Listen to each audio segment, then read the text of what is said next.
All right, everybody, welcome back to another dev stream. Today we are going to be working on environment hazards, ranged environment hazards. I thought that would be kind of fun to do if we have time. Just in case you're not tracking this, we're building a game. We got a year to do it. We have insane amounts to do. I try to pick topics all throughout of things that I'm working on that I try to box into an hour time to share with everybody who wants to be part of this adventure, which is the biggest thing. Thank you for being part of this adventure. Thanks for supporting the channel, the game that hopefully will be fun to play. Thanks to y'all's help. If we get through it all, the other thing that we're working on is we're going to be working on our leaderboard because we're driving for a playtest. So if you hop in these, this is an open discussion. We keep it relaxed. You'll hear other people talking. Just know if you do hop in, it is recorded. I have to let you all know that. I think in California. And with that, let's get going. So today, so far, we got Rusty and Naroda with us. Where we left off, I can't remember if we have everything working, basically. All of our teleporters and all this stuff, everything's working. We can pick up all of our objectives now when that finishes. The quest finishes and everything like that. But what I'm talking about specifically is I've been working on non-punishing or non-killing environment hazards so that players can learn the movement keys without getting wrecked and still be able to complete the level. So we made these fun little electric deals. What these do is they shock you. I thought it would be cool to make a ranged one. And then what we're going to do is if we go to our right view, we're going to do some work. So basically this area over here, this is our tutorial section. Then this is going to be our obstacle course run. So we're going to extend this out to put in a couple of those hallways where you're having to jump and dodge and duck bullets that are being shot by some kind of environment hazard. So that's what we're doing. Any questions before we roll, y'all? No, sir. Nope. Cool. Go ahead. All right, let's see here. So our environment hazards currently live under gameplay, and they generally, we have two of them right now. We have the gauntlet, which is the one that shocks you like a bug zapper, and then we have our death spikes, and our death spikes, if you touch them you die. Pretty straightforward. What I'm looking for here is to show you all. Okay, here we go. So basically, they're very simple. They generally, if you hit the overlap, they apply a gameplay effect. And then depending on what gameplay effect they apply, you either get lots of damage, little damage, or you get shocked. Gauntlet's the same thing, slightly. In the event graph, if you get, it's a little more complicated, but ultimately, in the end, it also applies a gameplay effect, and in this case, this is our hazard pause gameplay effect. So what we need to do is we need to build one of these that shoots a projectile that applies this gameplay effect instead. So let's start with the gauntlet. I'm just going to duplicate oh, you know what? I need perforce. I don't have perforce active yet.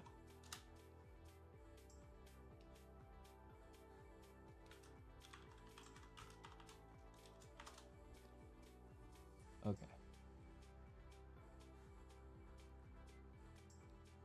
And this is going to be EP ranged hazard. We'll just call it ranged hazard for something generic right now. And then when we open this up, there's a lot of things we can clean up. So firstly, our construction script in here, this does all of the zappy electricity stuff. And the way this works is depending on how wide you make the obstacle or tall, it'll adjust the height and everything. We don't need any of this. We're just gonna nuke it. Compile. So that gets rid of that.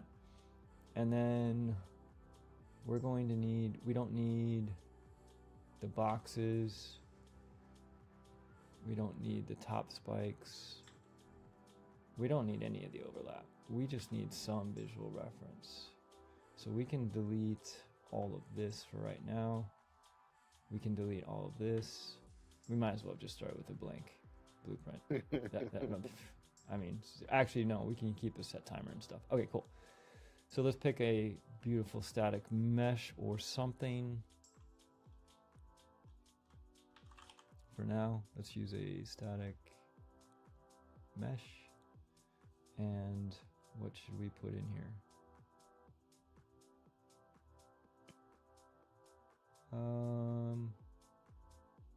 We got maces, we got grenades.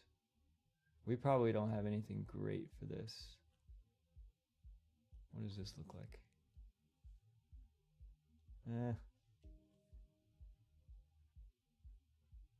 You know, this might work. It's kind of small. It's dumb. Super dumb. Right? Not at all on style, but it's clear that it's going to shoot you. Let's see here. It's because I have all of these, like... It's because I have That's with the question mark popping up. That the question mark is... let's just use this. I can't remember what this is from, but we'll use this. Question mark is perforce. Right. So if it hasn't been saved, marked for add or whatever, perforce puts kind of a question mark on it. All right. Now, where do we spawn? We spawn over here. So we can get rid of these guys. Uh-oh. Undo.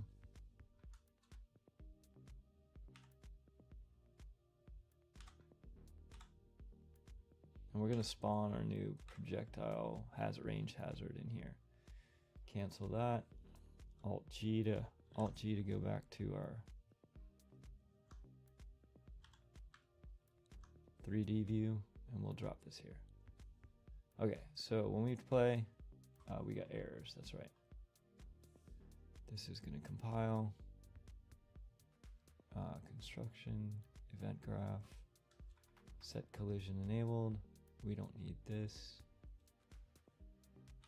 because we're going to set this manually. We don't need spawn VFX either. We are going to do a thing. For right now, let's just print a string. So the idea is going to set up a timer. The timer is going to cause this thing to fire a projectile, which we have not done in a really long time, so we're going to have to remember how we even fire projectiles. And nothing is showing up. Viewport, static mesh, visibility. It's visible. Okay. Hidden. Actor is not hidden in game. Our event graph. Okay, that's kind of funky. Did we... Placed it in the level. Is it I in the did. level? It doesn't look like it though. Hold on. Arranged. Oh, it's gone. This disappeared. All right, let's do it again. This actor will be placed on a level that is in original but not currently checked out. Yeah, continue. Save. Maybe that's why I didn't have perforce up when I did that, and I couldn't check it out. Okay, so now we should see our projectile spawner. Okay. There you go. Cool. Actually, funnily enough, that actually doesn't look that stupid. Okay. It's like a totem that's going to shoot us. Okay, so we have our totem, which is great. Now what we need to do is get it to shoot at us. So I think probably the easiest thing to do is look at our fireheads to remember how we were spawning projectiles. So our fire, and this is actually kind of cool because this should give us a re-tour of how everything's set up. So the firehead, the blueprint, I'm not even gonna open it, but it's the sprite and everything for it. But the firehead has abilities, and in the abilities, there's the ability set for the firehead. So the firehead's an enemy, it gets an ability set. The ability set has a reference to a primary attack, which is a gameplay ability. Our gameplay ability for our primary attack is basically a weapon attack base this it inherits from weapon attack base. So if we click the little pencil marker, we can go back to our weapon attack base. And then on activate, let's see what we got here. So on activate, we're going to do a bunch of stuff. We're going to commit the abilities. We're going to broadcast a bunch of messages. We're doing good God, all kinds of stuff, comparing teams, doing line traces. This is just all finding like enemies versus allies, getting targets. Then with the targets, this is for, the reason this is so complicated is because a bunch of our projectiles are homing projectiles and they will home in on the enemies. Checks to see if they're already dying, da-di-da-di-da. Then for each one, we are going to spawn, very simple. We're spawning an actor at a transform. Great. So let's do this. We are going to copy all of this for now. None of it's going to work when we do this, but that's okay. Here's our ranged hazard. So what we want to do is let's create an event for, oh, that's interesting. We don't need this attempt electrocute anymore. Let's just delete that. Let's add a new custom event. Fire projectile. Event fire projectile. Okay, and let's do this again. Control Shift W for a 1.1, maybe to make this easier to read for you all. Okay, and then we're gonna paste all this stuff in here. All right, so we're gonna variabilize that eventually. Not gonna worry about the target. Not gonna worry about the radius. The instigator is gonna be self. Hold on a second. I'm gonna do that. Delete. Let's go self. Oh. Yeah, it doesn't know yet. Okay, cool. We can't do that yet. All right, and then we're going to get, what does this do? Oh, this randomly, okay. So this, when we're spawning, oh, interesting. This might play into what we want to do anyways, because we'll have to see. As part of the combat gym, we want to shoot these projectiles, and we want to shoot them at different levels. So we can either have one ranged hazard shooting at different levels, or we could have multiple range hazards that shoot at fixed levels. We can do both. Let's do both. But for now, let's just get one of them working. All right, so what this does is this randomly sets the height of the projectile that's going to be spawned. So we just need a reference to self here. That is not self. Kind of wish self was at the top. Okay, and then we're going to connect this in, and then we need to pick a projectile. So the projectile that we want is default currently to BP dark energy. BP dark energy is a projectile, okay, and it inherits from projectile base. Projectile base is a beast. Great googly moogly. Oh,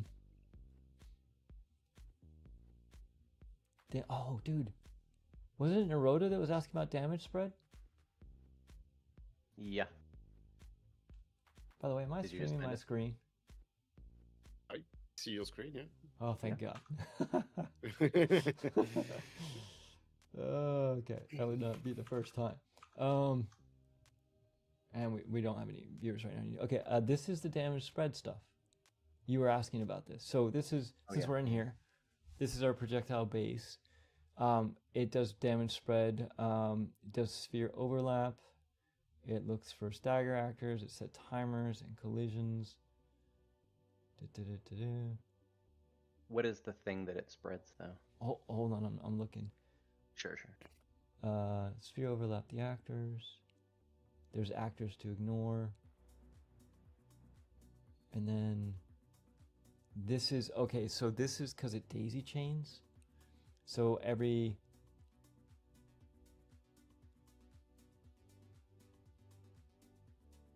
timer, this is like the timer for how much it spreads. Sets collision and then sets itself hidden in game. Interesting. Set the actor hidden in game. What is this? Stagger damage actors. So it's stagger damage actors. So what's happening is, the way this works is, I was trying to remember, I was looking for this the other day. It basically goes through and it gets a list of stagger damage actors. And then what we do with that, since we're here, what do we do with this? Find by name.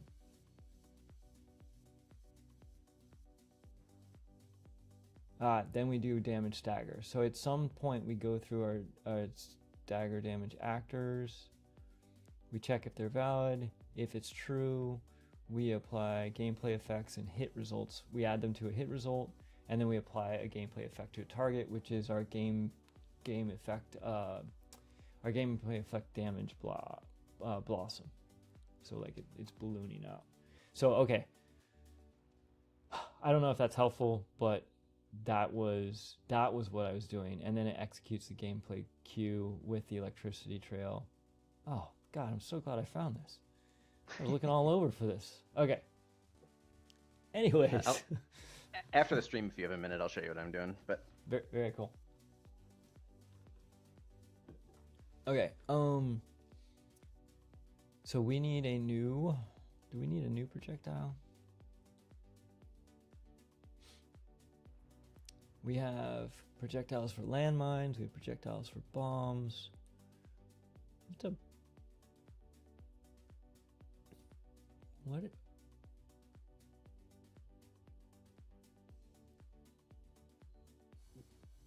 What I'm trying to figure out is there a variable for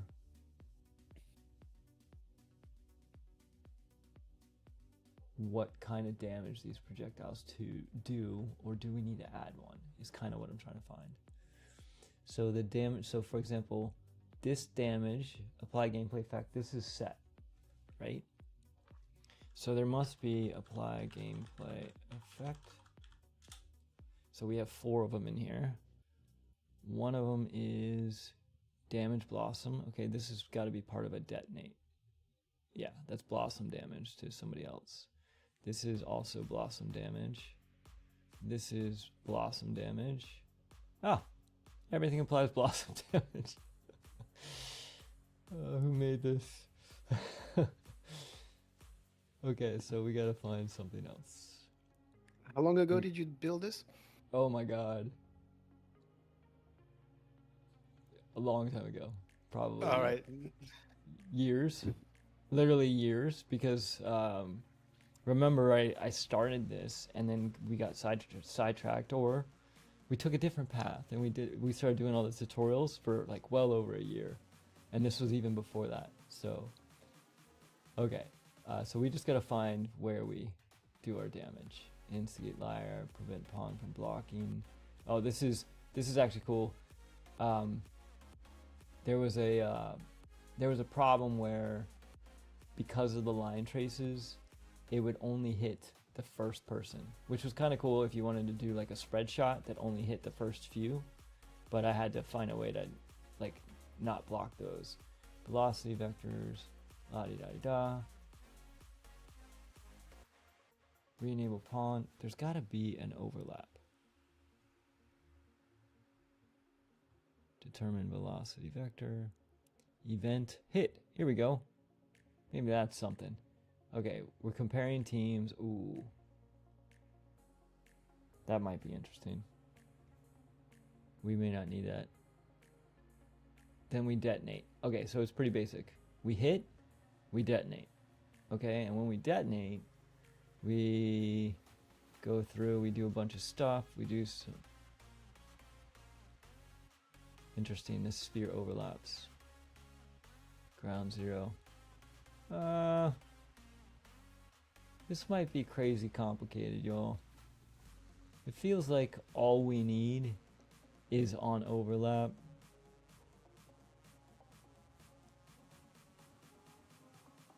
We apply a gameplay effect. This may be a bit much.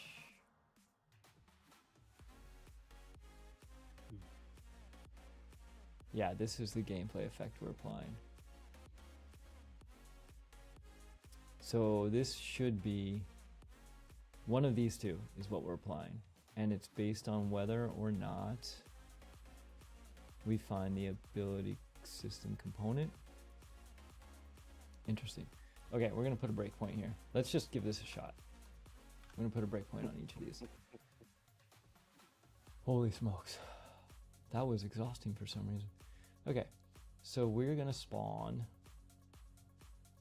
Can we just spawn a projectile base and see what happens? Projectile base. We can. Okay, and we've got a tail color, a velocity molt. It's going to be a straight shot, and the instigator is going to be is this guy here. Okay. Oh, what's the instigator want? A pawn. This isn't a pawn. I wonder if this is going to work without it. This may be a slower stream than I thought, y'all. Let's go velocity molt of 5 and spawn transform rotation. Event fire projectile. Yeah, whatever. Let's just begin play, set timer by event, and what we're going to do is we're going to fire the projectile.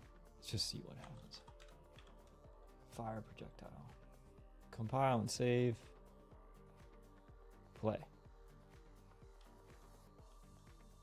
Okay, it is firing.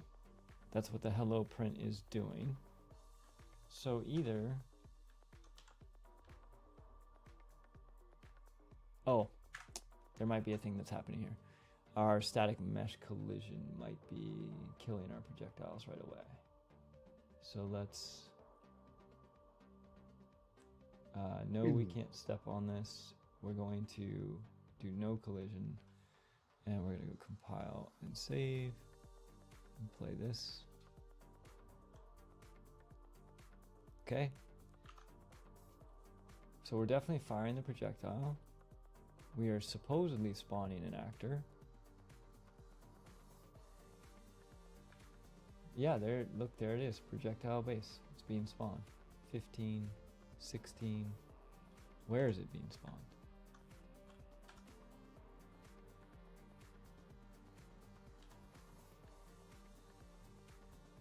Looks like it's possibly being spawned over here in the middle of nowhere.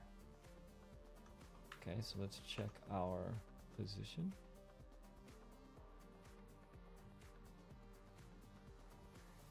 Let's draw this. Draw, debug sphere. And we're going to draw the sphere here. And we're going to give it a radius of, let's say, 50. Thick duration of 5, so we can find it a thickness of 1. Where does this thing spawn? Okay, it's spawning at... Okay, this is supposedly where it's spawning. Interesting. Let's go 200 and 500.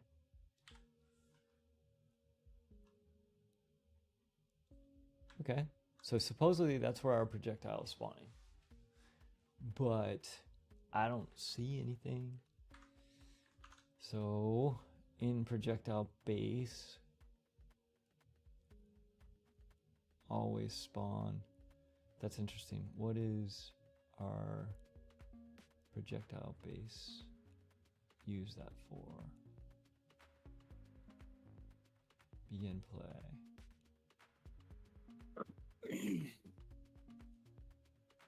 Mother of goodness. What was that thing called again?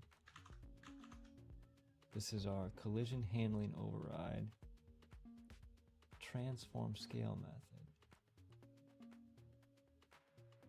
Velocity molt. Let's see what our other projectiles are set to. So radius of 600. Oh, this is a grenade. That's if it's grenade. Velocity molt is 1. It's a homing projectile. Oh, we need a system. Shouldn't it just take a default though? whether or not it's explosive, whether or not it uses damage spread, etc. So interesting. None of these.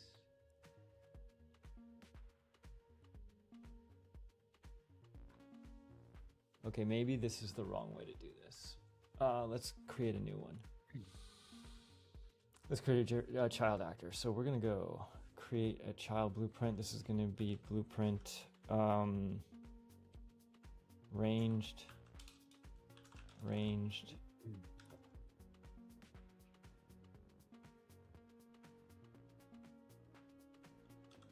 Attack. Or blueprint. Let's go projectile ranged hazard, for example. Okay. See how it's a question mark, and when I save it, it changes to a plus. That's all that is. Right. Okay, now in here, now we have some defaults. Okay, and we are not going to explode. We're not going to do explosive. We're not going to do damage spread.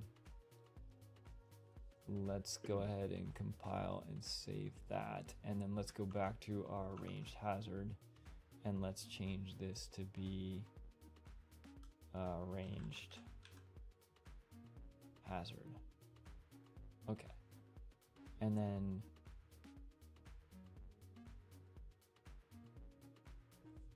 I'm not going to fill anything else in. Let's just see what happens.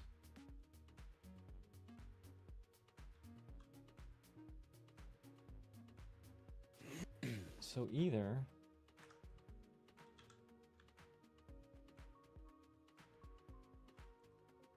all right, let's see if we've got a problem. Let's get the player.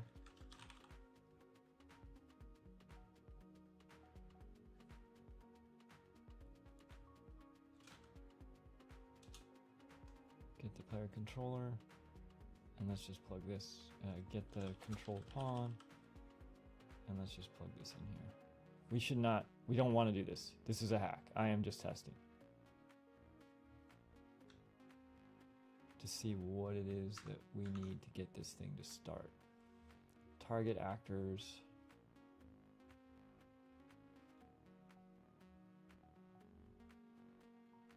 Dark energy. Oh, here's our attack primary. This is our weapon attack base. Target actor.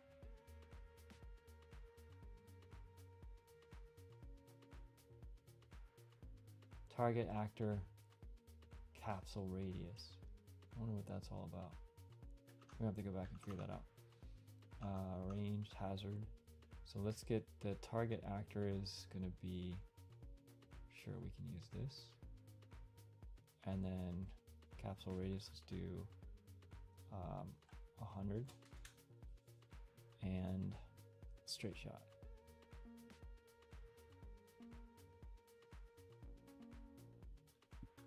Still nothing. Oh. It's gonna be a long year, y'all.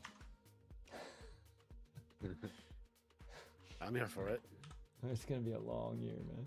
Collision handling, ranged, gravity molt, straight shot, instigator. Unfortunately, we're gonna have to debug this a little bit. Let's see if we ever get this. So press play.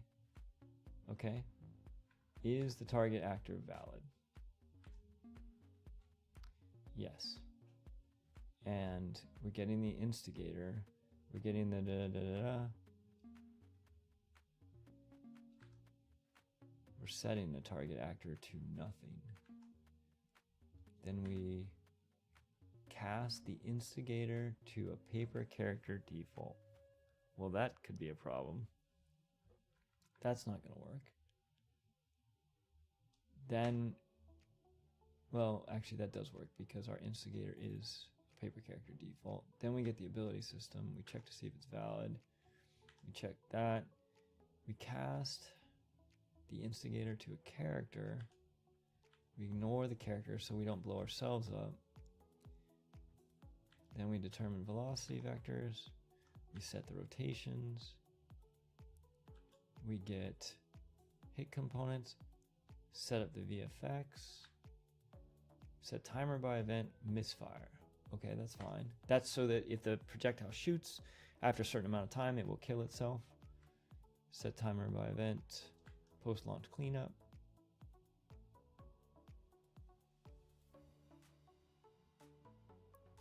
Where does it go next? Where does it actually spawn? Where does it actually set the velocity?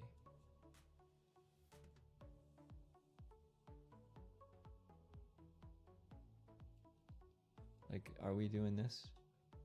I didn't see this happen. Okay, here we go. We're determining the velocity vector here. If it's not straight shot, it's doing this. Otherwise, it's getting the location. It's getting the instigator X vector. We're switching on straight shot. It should come up here. It does. We set gravity scale to nothing. We take the X vector, okay, and we return that. That's determining the velocity. Velocity vector, right here, projectile movement. It's getting set.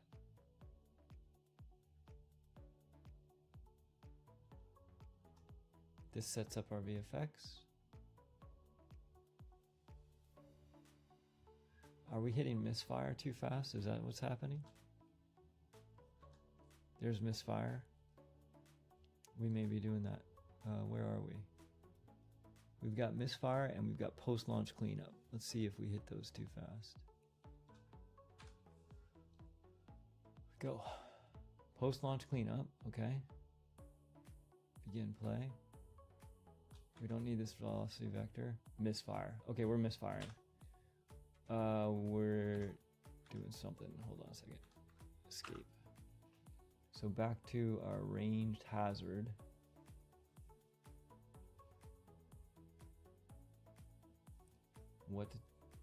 First off, this should be a straight shot.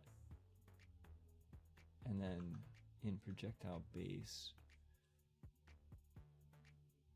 time before explode. What is our value set to? Time.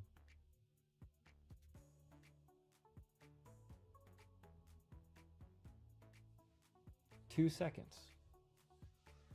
This thing should be firing for 2 seconds.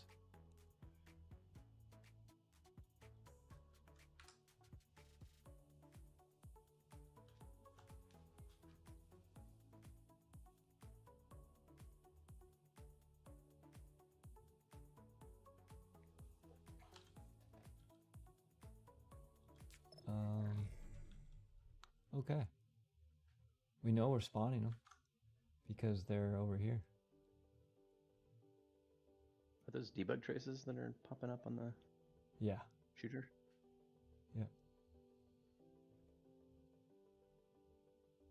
When they spawn or when they collide? When they spawn. Wait, did I quit out? Projectile. Oh, there it goes. Do you see that? Wireframe. There they are. Look at them. Look at them go. Where are they going? And why don't we see them? Like they're clearly shooting. That's why. Are they hiding on a different channel? Hold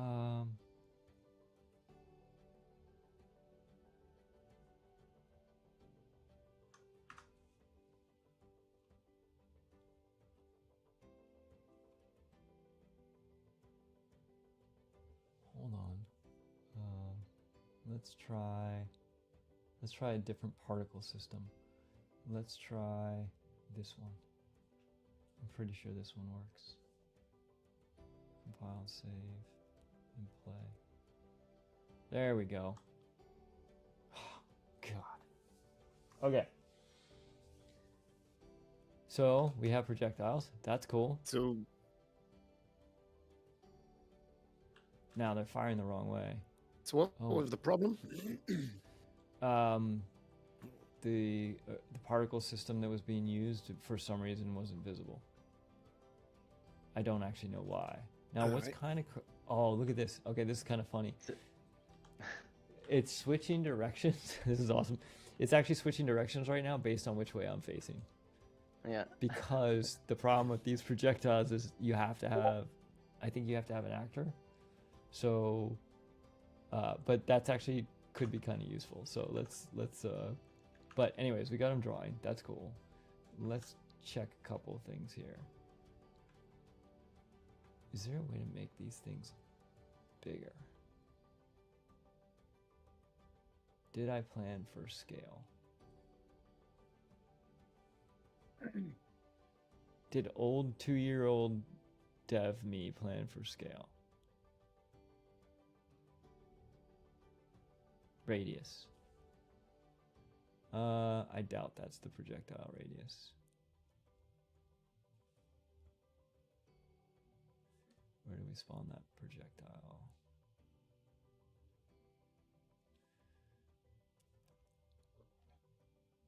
Material. Man, I was so organized back then. This is great. I love figuring this out. Projectile movement, mesh sphere. Gameplay effect, Niagara system. Find references by name. Spawn system at location. There is no scale. So there's a couple things we can try. Ranged hazard. Projectile, ranged hazard. What we can do is...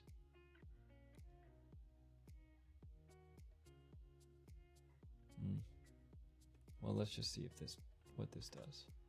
We'll just go 4, 4, 4. Is this thing 4 times as big now? Not really. Oh, I remember how I did this.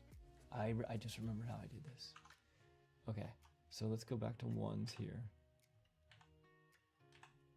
And then if we look at like dark energy, at the beginning of dark energy, we can set all of this stuff. So let's steal this.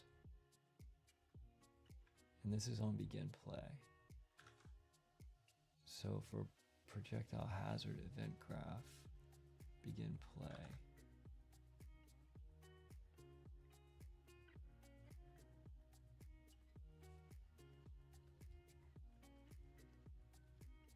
There we go. Okay. Okay, so we have a projectile. Here's the problem. If we get hit by this thing, we don't get damaged. We don't get damaged because there's a couple of changes that we want to make. So inside of our hazard ranged, let's change this to be maybe 50 to 100, so I'm not having to jump all over the place to get hit by this thing. Okay, so that will theoretically hit me when it starts, which is cool. Okay, great for testing. Ultimately, that's not what we want. Instigator. I want to know if I remove the instigator, does it still work? Does not. Okay, so we kind of have an issue where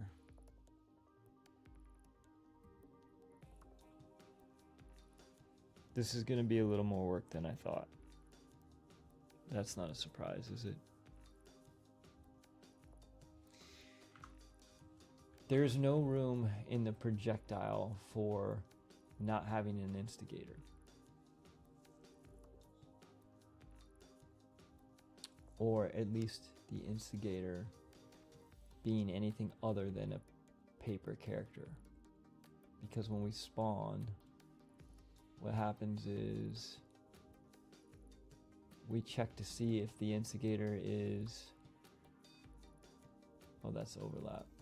Here we go. When we begin play, we check to see, we check our targets. If it's not in range. We set our target actor to nothing. That's fine. But then we check if our instigator is a paper character mesh. And if it's not, we check to see if it's an NPC. But if it's not, we don't do anything. And if we don't do anything, we don't have a Lyra ability system. Or it doesn't matter whether it's Lyra or any kind of ability system. We come through here. So I wonder if we just go, let's just try this. We're gonna go straight into not valid for this.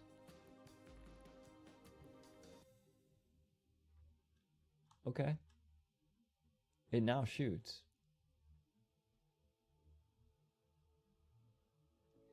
But it's getting the vector from, we gotta change.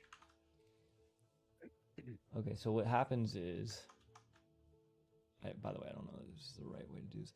So then what happens is we get the instigator, we cast it to the character. If the casting fails, we try to get the target. We shouldn't be here.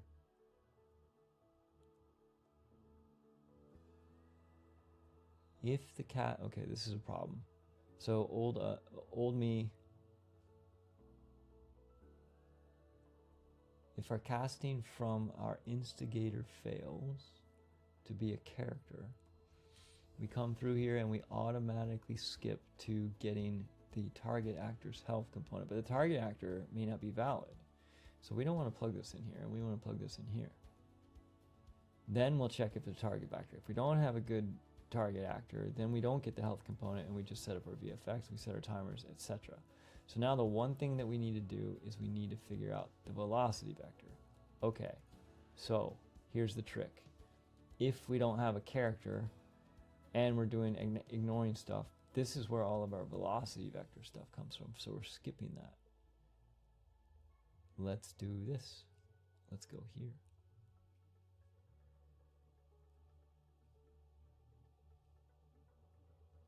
Oh, I can't click. Okay. So that should determine the velocity vector. Okay. Okay. So that's determining the velocity vector. And I'm getting hit. So I don't know if you can hear it, but I'm definitely getting hit. I can't hear it, but I can see the projectile dying. Yeah. So. Yep. So we can see it. I'm getting hit, which is kind of cool. Okay, we may be able to save this. Yeah, we got 10 minutes to save this, y'all. Let's go. Okay. First off, save all, because this is when everything crashes for me. Check this out.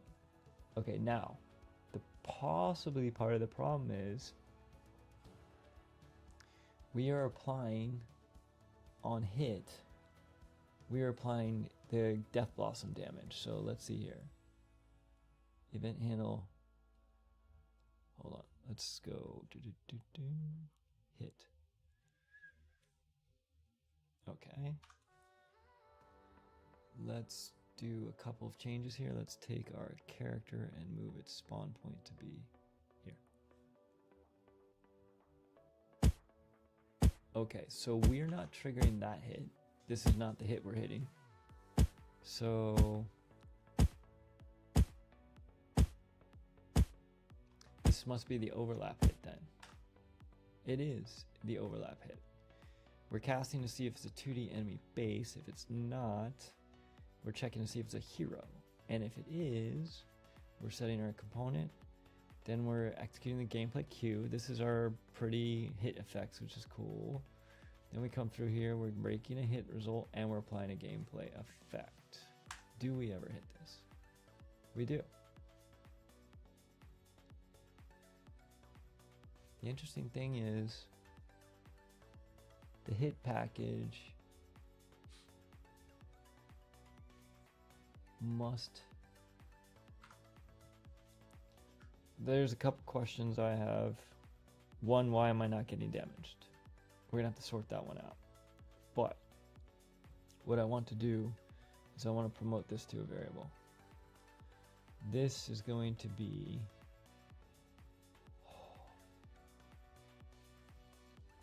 our overlap hit gameplay applied gameplay. Let's just use GE. I think that'll be all right. Okay. And if we compile this, it defaults to Death Blossom, Damage Blossom. Okay. But what we're gonna do is we're gonna make this instance editable and expose on spawn. Compile and save that. And then let's get rid of these breakpoints. And then in our ranged hazard, we should now have, in our projectile base, we should be able to change this. Okay. We might be close, we might not be. What is the gameplay effect for the stun? I'm trying to remember what it was called. Grenade, pistol, hazard pause, I think is what we called it. So here's a question. When we get hit, do we get shocked? Doesn't seem like it. Okay.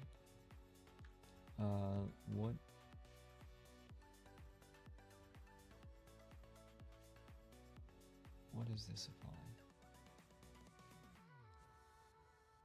Oh wait, I clicked on the wrong thing. I managed in this giant electric thing, I managed to click on the alright, gauntlet. Gameplay effect. It is hazard pause. Level 0.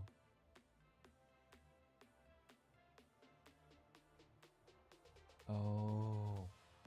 Hold on a second.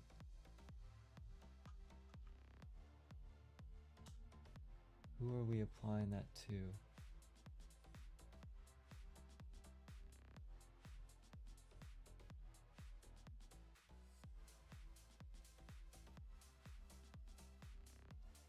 We are applying that to the Instigator's Lyra ability system component and the other Lyras. Okay, this is a problem because I believe this is bogus. I'm pretty sure. When we get here. Yeah, it's unknown. If we want to test my theory, we can connect both of these. Break everything right now.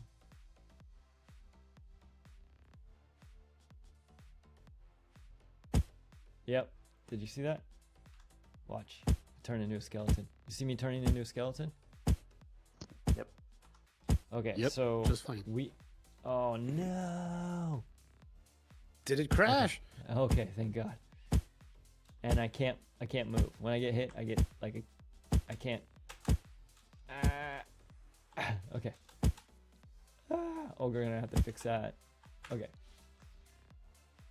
So many things.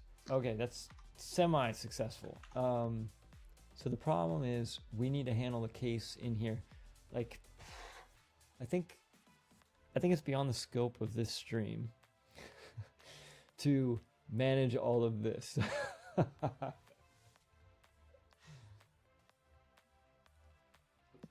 But the overall idea, though, is you have an actor, and in its simplest form, you have an actor. It spawns a projectile. The projectile hits, and then it applies a gameplay effect to whoever it was hit by. I have to go through and understand almost 2-year-old brain me to figure out how all this works and possibly rebuild it all. Because to try to hack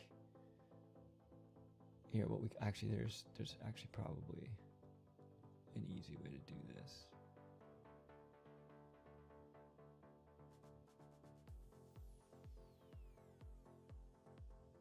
This is our hero pawn. Is it still worth reusing old code as opposed to just build the new one from scratch? I think that is going to be the question.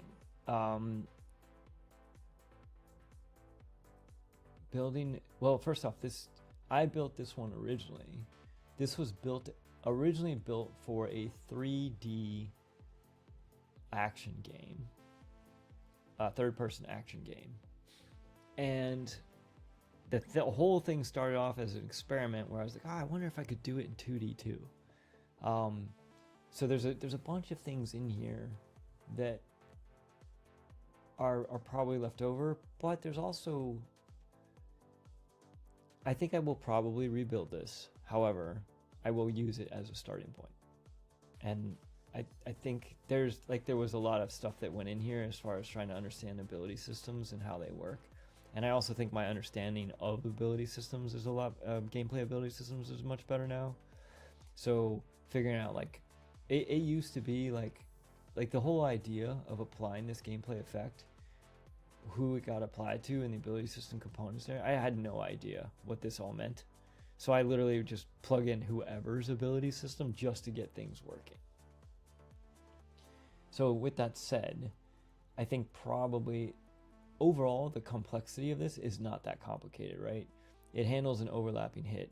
I think there's a couple of things here that are limiting that I would potentially change, right? We would basically check I don't know, do we really need to figure, it doesn't really matter whether this is an enemy or a hero. We should just get the ability system component from them. And if it's good, then we can skip all of this stuff, okay? Because this is the other part of it. Part of the problem was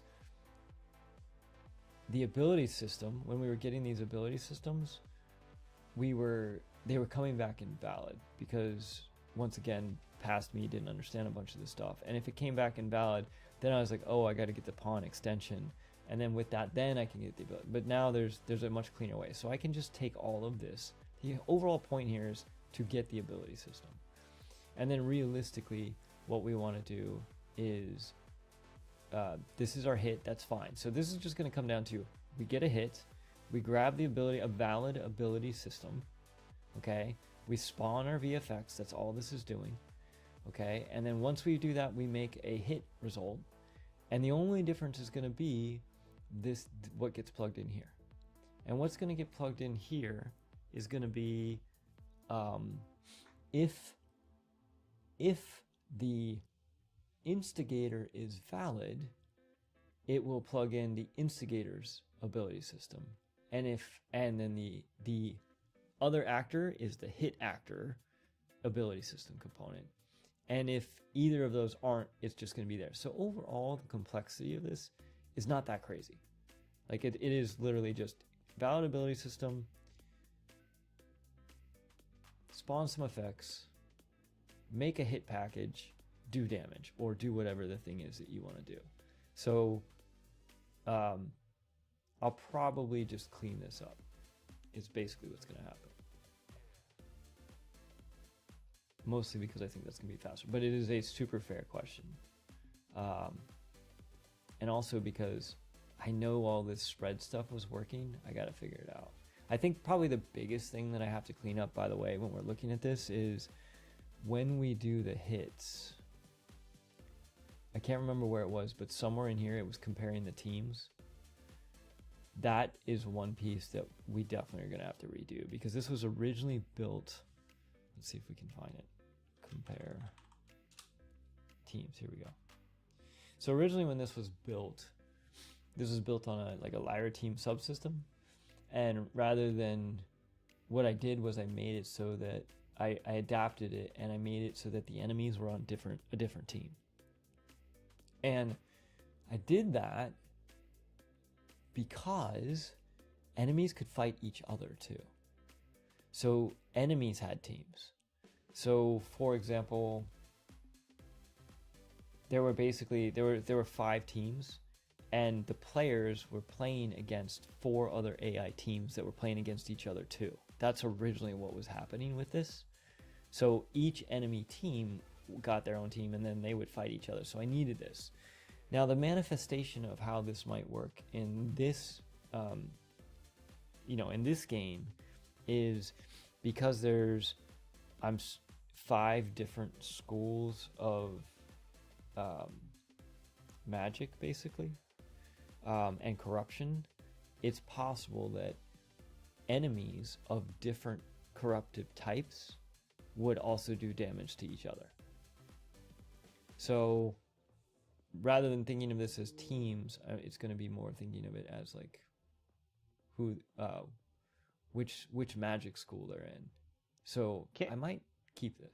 Couldn't you do that through the ability system with tags though?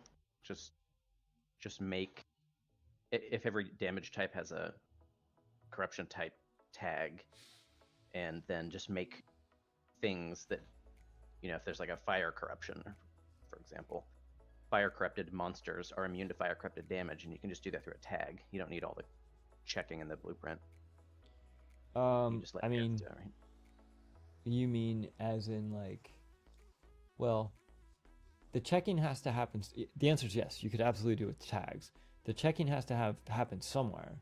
So if you put a tag on it where, like, let's say it's a fire projectile and it hits, it won't do damage if the actor has a fire tag, for example. Right? Yeah. Yeah. So, but then what's going to happen is you're going to be managing the tags too, right? Like, so somewhere you're managing whether or not it's doing the stuff. And so your fire projectile would have to have it. They would have to have all the not tags, or it would either be inclusive or exclusive. But yes, you could totally do it with tags as well. And I'm not opposed to doing it with tags. I just have to rethink which one I'm going to do. Part of this milestone, this foundation's milestone, is rebuilding this code base. And what happened was to get off Lyra, basically. Rebuild the code base to something that was, the game name code base. The problem is my first shot at it, like, everything broke. Nothing worked. And I was spending so much time just trying to get the code working again, getting back to parity, that I wasn't going to be able to get to movement playtests or anything like that. So I have to reattack that again. And part of that may be exactly what you're saying, like getting rid of this idea of teams, potentially moving to, somebody made a comment actually in one of the comments on, I think it was the devlog or whatever, like, why are you even using a Lyra backend? Because you're basically giving yourself a bunch of server overhead. And I think that's a super valid question. I think it's a really good point. I could ship a level without having to deal with servers or any of those other things. And then later, if I realize I want multiplayer stuff, then I could add all that replication and everything back in. But in the back of my mind, the problem is I have a stretch goal to get multiplayer done in this year as well, where we could play together. So I don't want to totally axe it quite yet. And that could just be overly optimistic me, which is definitely a problem. Like, overly optimistic me is definitely a thing. So I think it's a super fair question, for sure. Are you finding tags to be cleaner? Is that why you're asking? Yeah, it seems like it would scale better. If you have monster types that they have some attribute set that you initially apply, you could give them a fire immunity tag during initialization, and then fire abilities could all inherit from something that's blocked by fire immunity. And then anytime you create a new fire ability, every enemy that's immune to fire is already immune to it. And if you create a new fire enemy, it's already immune to all the existing fire abilities. So there's like a little bit more work at the onset to make sure the tags work that way, but then I like that. One of the reasons, so there's definitely things I like about that. One of the things I like about that is then you can have right? Like, let's say all of your enemies are from Verith, okay? That means that you could have enemies from Verith that are either fire or poison or whatever those types are. They don't all have to be, the same magic type, if you will. The other side of that, though, is poison enemies might do damage to fire enemies. Yeah, I definitely understand the scalability. I think that makes sense from that conversation standpoint, 100%. I do still think that there is potential room for the idea of a team. But I think to your point, I think they probably have two different use cases. And I don't think I am not at the spell level yet, I don't think. So I do still think I want the ability for there to be teams, the idea of teams, players versus enemies, for example, or enemies versus enemies. But I do think at the spell or magic type level, we should totally do the tag thing that you're talking about, because then if you add you don't want to be locked into, if I add a new magic type like lava magic, having to create a whole new team just for lava magic, for example. Sure. Yeah. So I think on the magic level that makes sense. And I'm just okay. I think that's a better way to think about it. I totally 100%. I'm aligned. I mean, I concur. Like, whatever the wording is. I think right now I'm just at a broader level. Right? Do enemies damage players? And I haven't gotten into the progression and the setup of the damage on a per type basis yet. Is effectively where I'm at. So Sure. That's going to happen. When is that? Based on the schedule, that's going to be happening. So we have the movement playtest, then we have the initial basic combat playtest, like do melee damage and range damage, etc. Then we start getting into that stuff. How all the different magic collides, works together or doesn't work together. So that's a few months out, but coming. Cool. That's great. That's a great thought. Thank you for pushing me, I guess is what I'm saying. Sure. Okay, did you all have anything questions before I just kind of like wrap up the formal stream, and then I'll hang out for a sec? Nope, nothing about the stream. Okay, cool. Got nothing. All right, so for everybody else who's watching this after the fact,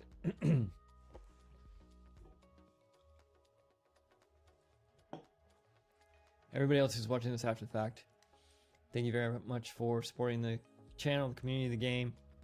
My name's Kevin. I hope to see you in an upcoming stream. Take it easy.